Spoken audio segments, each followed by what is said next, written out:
Merci, Monsieur Lassalle.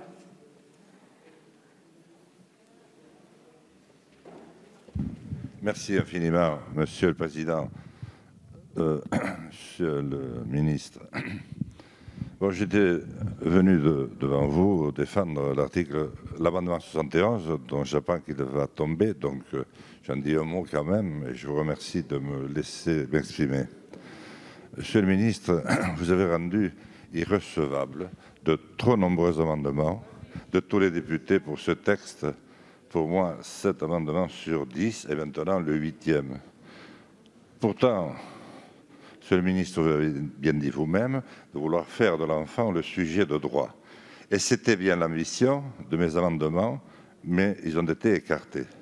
Parce qu'il y a des sujets qui dérangent, qui soulèvent l'incohérence des décisions des juges, le non-respect des lois, des droits des enfants, des droits des parents, le manque de visibilité sur la gestion financière de l'ASE dans les départements, l'encadrement non qualifié de nos pupilles, des drames de trop nombreux enfants séparés de leur famille, souvent injustement, sans qu'un danger soit identifié.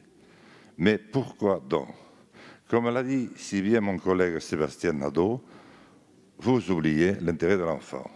Dans mon amendement, je souhaitais souligner qu'un juge qui doit statuer sur un placement d'un enfant et le retirer de son foyer, basculer sa vie pour toujours, ne doit pas uniquement l'entendre, mais également prendre réellement en compte sa parole, connaître la réalité de la situation que l'enfant est capable d'expliquer.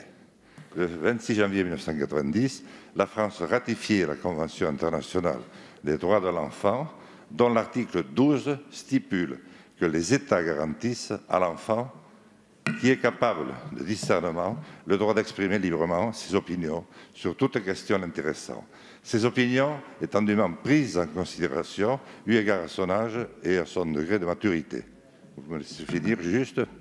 Et qu'à cette fin, on donnera notamment à l'enfant la possibilité d'être entendu dans toute procédure judiciaire ou administrative l'intéressant. C'est pourquoi, par cet amendement, je souhaite rappeler qu'un placement est un acte très violent pour l'enfant, un choc qui a et qui aura des conséquences sur sa vie entière.